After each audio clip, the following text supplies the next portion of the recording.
वक्रतुण्डं महाकाय सूर्यकोटिसम्प्रभा निर्विघ्नं कुरु मे देव सर्वकार्येषु सर्वदा।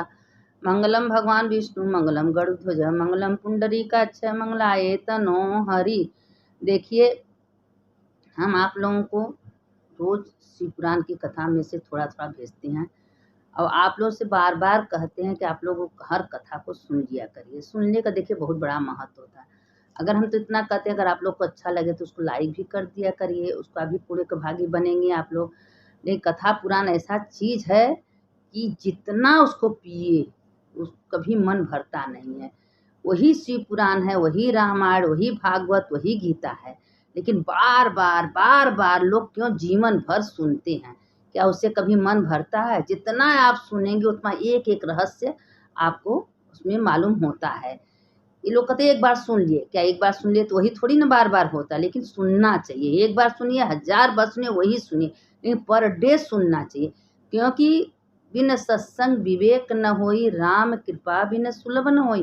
तो अगर एक घड़ी आधे में अगर थोड़ा सा सत्संग कर रही हैं तो आपके ऊपर भोलेनाथ का हमेशा कृपा रही। देखिए, भोलेनाथ भले त्रिनेत्र हैं, लेकिन एक नेत्र उनका बंद रहता है, लेकिन सबको देखते रहते हैं। क्योंकि सारे संसार चींटी से लेके हाथी तक पूरे भोलेनाथ का ही परिवार है। देखिए, भगवान का जो श्रद्धा से, प्रेम से, विश्वास से कथा सुनता है, उसके ऊपर भोलेनाथ अपना कृपा दृष्टि बरसाते हैं। तो अब एक दिन देखिए, शिव जी और पार्वती जी हमें साथ में कैलाशपुरी पर बैठे थे। तो पार्वती जी को लिए नंदी पर बैठाए, नंदी को बुलाए, नंदी के लेके चले गए बिहार करने। बिहार करते करते शाम हुआ प्रदोष काल में। तो पार्वती जी से भोलेनाथ कथा सुना रहे हैं, तो कह रहे थे, देखिए पार्वती, लोग माया जाल में फंसे रहते हैं। जिस समय नदी में हाथी अपने परिवार के संगे खेल रहा था, कीड़ा कर रहा था और जल लेके उसके ऊपर फेंक रहा था, उस समय वो सोचा कि हमारे जैसा सुखी दुनिया में कोई है ही नहीं। लेकिन अंतिम में जब पूरे शरीर उसका डूबने लगा तो उसको बचाने वाला कौन आया? सबको पुकारा, अपने पत्नी से कहा, अपने बेटे से, सबसे कहा, लेकिन कोई नहीं सुना। कहा, आप तो मर ही रहे हैं, हम क्यों मरने जाएं? सब छोड़ के चले गए। लास्ट में भगवान को पुकारे, भगवान दौड़े दौड़े आए, अपने चक्र से ग्राह का काटे, हाथी को बचा लिए। तो अगर भगवान को लास्ट में से पुकारने के पहले ही भगवान को पुकारता तो भगवान तुरंत आते। आज हम शुरू से भगवान को अगर पकड़ के चलेंगे तो क्या भगवान आपका साथ जीवन भर देंगे और अच्छाई में देंगे, बुराई में नहीं। अच्छाई करते रहिए और गलती से अगर कोई बुरा तो भगवान छोड़ दे। जिंदगी भर अच्छा किया, अगर एक तो गलती होगा तो उसको कोई माफ़ कर देते हैं। तो इसीलिए भगवान को पकड़ के चलिए। और जो भगवान को पकड़ लिया, समझा, भगवान उसको पकड़ लिया। भगवान कहते एक कदम आगे बढ़े, हम 10 कदम दौड़े दौड़े हम तुमको गोदी में उठा लेंगे। क्योंकि सारे संसार में सब भगवान का ही बनाया दृष्टि है और सबको भगवान में, क्योंकि 100 है। अगर ये 100 शिव निकल गया तो 100 हो गया। ये ले जाके लोग 1 घंटे में 2 घंटे में जला दें। शरीर का कोई वैल्यू नहीं है। ये शरीर का रूप रंग, शरीर का कोई देख के कोई महत्व न समझना चाहिए। क्योंकि ये शरीर जो है कोई वैल्यू नहीं। इसमें कौन है? शिव हैं। भगवान माटी के पुतला एक तरह सबको बनाए हैं। लेकिन बताइए, संसार में इतना लोग हैं, क्या एक तरह किसी को बनाते हैं? नहीं ना बनाते हैं। तो सोचिए कि कारीगरी कितनी अच्छी उनकी है। बस वो बनाते हैं, उसमें आत्मा डाल देते हैं, तो ये आत्मा अच्छा बुरा कर्म जो करता है वही का लेखा जोखा, तो वही आत्मा को दुख सुख भगवान के ही पास मिलता है। अब पार्वती जी से भोलेनाथ कह रहे हैं, सुनो पार्वती, एक बूढ़ा थी, उनको धीरे धीरे धीरे शिव पुराण कहीं हो रहा था, वहाँ जाने लगी, उनको बहुत अच्छा लगने लगा। अब वो रोज, एक बेटा था, उसका शादी कर दी, बहू आ गई, सोची बहू आ गई अपना संभाल लेगी, घर में काम धंधा करेगी, खाना पीना बनाएगी और हम अपन सत्संग पूजा पाठ करेंगे। लेकिन उसको अच्छा नहीं लगता था कि ये छोड़ के चली जाती हूँ। सोची कि हम आए हैं, हम आराम करेंगे, मेरी सास खाना बनाए, बर्तन माजे, झाड़। अब बताइए, लोग बहू का उम्मीद क्यों करते हैं? बहू आ गई है तो काम करो भाई, हमारा उम्र समय है, सत्संग पूजा पाठ कर। लेकिन उसको अच्छा नहीं लगता था और वो बना के 4 रोटी दे देती थी, खाती थी, सत्संग में निकल जाती। उससे कोई दुनियादारी से मतलब नहीं रहता था।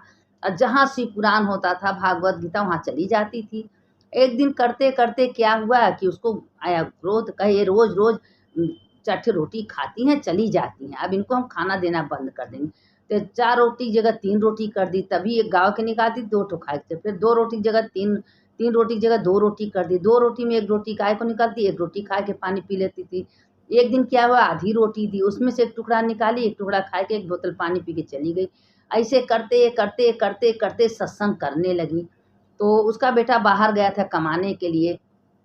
वो बेटा जब आने वाला था तो अपने माँ को फ़ोन किया, माँ हम आ रहे हैं। तो उसकी माँ बड़ी खुश हुई। लेकिन जब वो सोची कि मेरे पति आ रहे हैं, अब तो अपनी माँ को पूछेंगे, उनको ले गई एक कोठरी में बंद कर दी। कहीं ना बंद कर देंगे, अब जब पूछेंगे तो बता देंगे कि आपकी माँ कहीं चली गई। अब उसका बेटा है अपने माँ से, माँ को माँ कर रहा है, माँ मेरी माँ का आपका माँ कहीं का चली गई। कहे माँ हमसे इतनी प्यार करती है, मेरी माँ हमको छोड़ के कभी कहीं जा ही नहीं सकती। कहे तुम्हारी माँ सबको छोड़ के चली गई।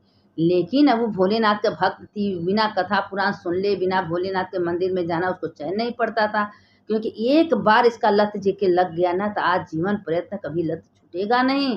क्योंकि ये शिव रस, ये शिवमय, ये भागवत को जो एक बार पी लेगा, बार बार उसका मन दौड़ेगा। अब उसका बार बार मन दौड़ता था। खाना उसको बहू नहीं देती थी, लेकिन बिना खाए सत्संग में दौड़ जाता। तभी कहेगी बुढ़िया कि कितना जोर है, अब इसको एकदम कमजोरी हो जाएगा तो घर से नहीं निकल। अब बिना खाए पिए धीरे धीरे धीरे बेचारी कमजोर हो गई। तो एक दिन शिव जी से करे, भोलेनाथ हमारे शक्ति नहीं कि हम आपकी कथा सुने, पुराण सुने। लेकिन भोलेनाथ तो सब कुछ देख रहे थे। आइए भोलेनाथ पार्वती जी से कह रहे हैं, देखो पार्वती, ऐसे ऐसे लोग हैं, जो मेरे में लगेगा तो उसका तो हम ध्यान देंगे। तो उसका जब बेटा आया, बेटा से तो झूठ बोल दी। तो रात में भोलेनाथ उसको बेटे को सपना दिए कि तुम्हारी माँ कहीं नहीं गई है, अपने घर में जाके देखो, एक कमरा है, तुम्हारी माँ उसमें बंद है। तुम्हारी बहू जो पत्नी है इतना कष्ट दी है, न भोजन दी न पानी दी, इतना कष्ट दे के तुम्हारी माँ को एकदम दुबली पतली कर दी। तो अब वो सपना देख के उठा, दौड़े दौड़े कमरे में गए, देखे उसकी माँ बंद, गले से लग गया, इतना रोया माँ। आज बार बार कह रहे थे माँ हम बाहर नहीं जाएंगे, लेकिन आप जबरदस्ती हमको भेजी। माँ आज हमारे जाने के बाद आपको इतना कष्ट हुआ, आपको पेट भर भोजन नहीं मिल रहा था। अरे आप सत्संग कर रही हैं, पूजा करें, किसके लिए कर रही हैं? हम ही लोग के लिए तो कर रही हैं। कोई घर में कोई अच्छा काम करता है तो पूरे परिवार के तो पुण्य मिलता है। उसका तो आदर करना चाहिए, सम्मान करना चाहिए, उसका पैर धो के पीना चाहिए। क्यों? कि हमारे घर का कल्याण कर रही हैं। अरे बुजुर्ग जो बूढ़ बुढ़िया रहते हैं, अगर वो भगवान में लग गए तो उनका सम्मान करना चाहिए, उनको समय देना चाहिए। हाँ जाओ मम्मी सत्संग, जाओ मम्मी पूजा करो, जाओ मम्मी ये करो, उनको समय देना चाहिए। जो ऐसा करता है वो पाप का भागी बनता है, उसको भगवान कभी क्षमा नहीं करते। अपना क्या हुआ कि अब उसका जब पति देखा माँ को गले लगा, अपने पत्नी को डंडा खूब पिटाई किया, जैसा करनी वैसा नहीं, उसका फल तो उसको मिलना ही था। और मार के उसको घर से निकाले, का तुम यहाँ से जाओ, मेरी माँ सत्संग में जा रही है, पूजा करे, तो मेरी माँ को इतना ताड़ना, तो मेरी माँ का दशा क्या बना दी हो, तुम मलकिन घर का बन गई हो। और उसको घर से निकाल दी। निकालने के बाद वो कहीं बेटा जाने दो, तुम्हारा घर बस जाए, हमको कुछ नहीं चाहिए बेटा, हमको तो शिव जी के कृपा से सब कुछ मिल गया है। अरे हम शिव जी मेरे पास आते हैं, हमसे बातें करते हैं बेटा, जिंदगी भर उनका चर्चा की, उनका नाम लिए, उनका कथा सुने हैं, तो मेरा व्यर्थ थोड़ी न जाएगा। तुम लोग खुश रहो बेटा।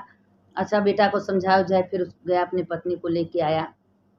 अब आया तो उसकी सास जो है अपना भाई, एक छोटी सी उसका बेटा आया, एक गाय छोटा सा लाया। अब लाया जिसका देखिए बुद्धि कुचैल रहती है तो सुधरने का नाम नहीं लेता। तो वो कहा कि बेटा 1 लोटा दूध हमको दे देना, शिव जी को चढ़ा देंगे।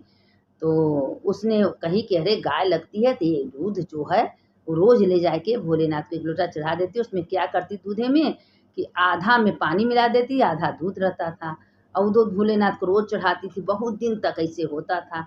एक दिन क्या हुआ कि देख ली पानी मिलाते, तो कही देखिए बहू तुम बहुत गलत कर रही हो, इतना कुछ वाली सुधरी नहीं, नहीं सोचे भोलेनाथ के संगे अन्याय करे हो, भोलेनाथ दंड देंगे।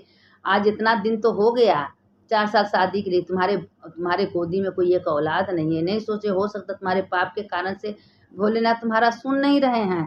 तो एक दिन गई, रोज वही लोटा कहे माँ जी आप ले जाइए, भोलेनाथ कभी नाराज नहीं होंगे, भोलेनाथ खुश होंगे। हम कहेंगे कि दूध में पानी मिला तो क्या हुआ, लेकिन भोलेनाथ कभी न, भोलेनाथ अपने बच्चों पर कभी नाराज नहीं होते हैं। अब ले जाती थी, लेकिन उसका मन नहीं करता था, लेकिन ले जाके दूध पूरा 1 लोटा चढ़ाती थी। तो एक दिन चढ़ाते चढ़ाते बहुत दिन बीत गया। तो एक दिन भोलेनाथ उसको सपने में दे के देखो, पुण्य तो तुम्हारे बहू को भी मिला है, तुमको भी मिला। कहें क्यों? कहें तुम दूध चढ़ाती हो तो वो दूध जल चढ़ाती थी, और जल और दूध का दोनों पुण्य का भागी बन गए हैं। लेकिन उसके अंदर भले हमारे प्रति श्रद्धा विश्वास नहीं है, लेकिन ये तो विश्वास था कि भोलेनाथ नाराज नहीं होंगे। जाओ माँ जी चढ़ा दो, कम से कम इतना तो कहती थी कि उसका चिंता मत करो। माता पिता अपने बच्चों से नाराज नहीं होते हैं।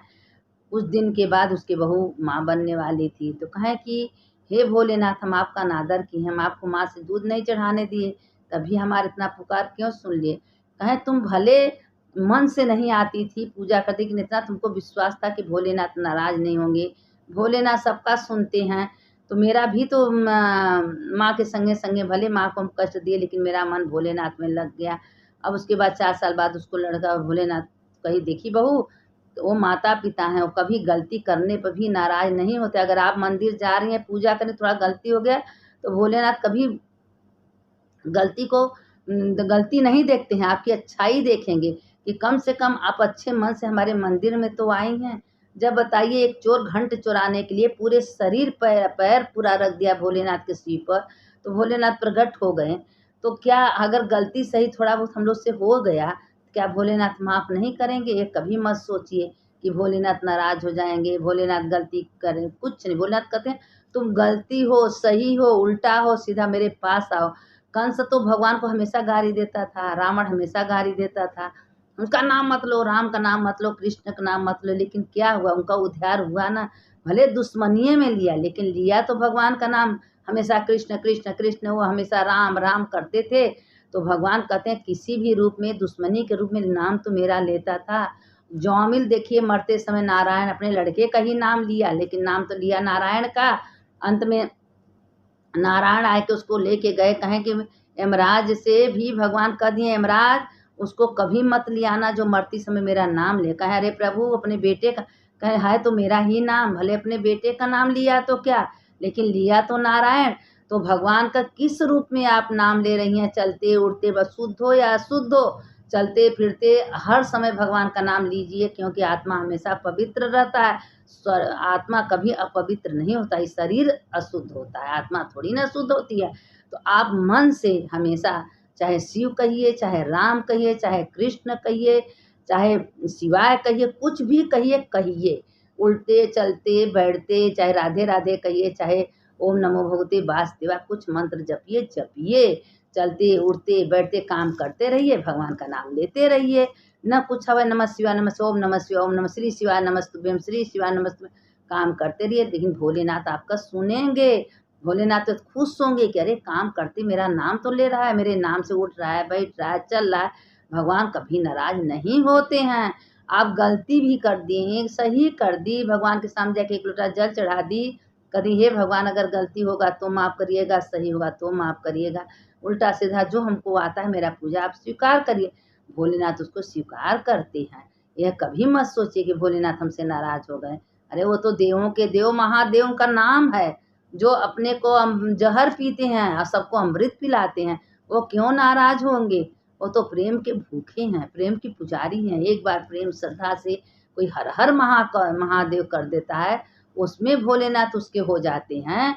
तो भोलेनाथ कभी नाराज नहीं होते हैं, इतना सोच लीजिए। भोलेनाथ तो अड़भंगी हैं, ऐसे बैठे रहते हैं बाघंबर पहने। देखिए दुनिया को तो भर भर के देते हैं, लेकिन उनको क्या चाहिए, बस 1 लोटा जल। 1 लोटा जल श्रद्धा से प्रेम से ले जाइए भोलेनाथ को, हर हर महादेव, हर हर महादेव, हर हर गंगे कह के चढ़ा दीजिए, उतने में भोलेनाथ खुश हो जाते हैं। लेकिन जो बात हम कहते हैं, हम समझा के इसलिए कहते हैं आप लोगों से कि जो अगर हम शिव पुराण अगर पढ़ते जाएंगे तो आप लोग को समझ में नहीं आएगा, क्योंकि उसमें बहुत कुछ लिखा है। और हम इस तरह से आप लोग को बताते हैं कि आप लोग को समझ में आ जाए कि देखिए मंत्र जपने का कितना बड़ा महत्व है, भस्म लगाने का कितना बड़ा महत्व, रुद्राक्ष पहनने का कितना बड़ा महत्व। आप अगर शिव पुराण में पढ़ेंगे तो सब कुछ आपको मालूम हो जाएगा। तो शिव पुराण कोई गलत नहीं कहता, उसमें पार्वती, शंकर, गणेश, कार्तिक, नंदी, भृंग, 33 करोड़ देवी देवता के बारे में सब कुछ लिखा है। इसीलिए कहते हैं कि आप जितना हम भेजते हैं अगर उतना आप लोग सुन लीजिएगा, आप लोग का कल्याण हो जाएगा। भोलेनाथ कहते हैं 1 घड़ी आधे घड़ी आधे में पुण्यात, 1 घड़ी भी मेरा कोई नाम लेता है, चर्चा करता है, कथा सुनता है, उसका भी हम हो जाते हैं। महादेव तो उसमें का है। तो आप हमेशा चलते उड़ते फिर, नहीं कुछ मंत्र है इतना तो बोल ही सकती हैं ना, हर हर महादेव शंभो, काशी विश्वनाथ गंगे, माता पार्वती से। इतने में महादेव दौड़े दौड़े जाते हैं और उसको गोद में उठा लेते। रे ये तो विश्वनाथ का, काशी का, गंगा का, गौरा का, सबका नाम ले रही है। उसको इतना खुश होते हैं भोलेनाथ कि अंतिम समय भोलेनाथ अपने हाथों से आते हैं, गोदी में उठा के लेके जाते हैं शिवलोक में। इसीलिए कहते, सोचिए आप लोग कि थोड़ा सा चंचुला रास्ते में जा रही थी, थोड़ा सा शिव पुराण सुन ली तो पार्वती की सखी बनी। आप अगर मन लगा के रोज शिव पुराण सुने तो क्या आपको भगवान मोक्ष नहीं देंगे? जरूर देंगे। तो आप प्रेम से, श्रद्धा से, विश्वास के साथ भगवान का नाम लीजिए, भगवान का चर्चा लीजिए, भगवान का कथा सुनिए। एक दिन भगवान अपने शरण में ले लेंगे। यह कभी भूल के मत सोचिए भगवान कभी नाराज नहीं होते, किसी को नाराज नहीं होते किसी से। तो जो भगवान का कथा सत्संग पूजा करता है, उनका नाम लेता है, भगवान उसके हो जाते हैं। समझ जाओ, वो भगवान का है तो भगवान उनका है, उनके हृदय में भगवान विराजमान हो जाते हैं। कथा सुनने वाले की जय, सुनाने वाले की जय। देखो दोनों का जय होता है। जितना लोग कथा सुनते हैं उनका जय होता है, जो सुनाता है उसका भी जय होता है। इसीलिए कथा दोनों का जय होता है, सुनने वाले की जय, सुनाने वाले। कथा जितने कल से आगे भेजेंगे। 23 तारीख को देखा एकादशी है, 23 तारीख को आप लोग एकादशी मान के चलिए। सोमवार को है, पूरे दिन एकादशी, पूरी रात है, लेकिन वह थोड़ा दसवीं व्यथा है। अब मंगलवार को द्वादशी है, उदया तिथि का, लेकिन वो ज़्यादा पुण्यदायक है। तो जो अच्छा वही व्रत करना चाहिए। शंकर शंकर हर हर शंकर, शंकर शंकर जय जय शंकर, शंकर शंकर हर हर शंकर, शंकर शंकर जय जय। मंगल भवन अमंगल हारी, उमा जपते ही त्रिपुरारी। हर हर महादेव, घर घर महादेव। सुनने वाले की जय, सुनाने वाले की जय।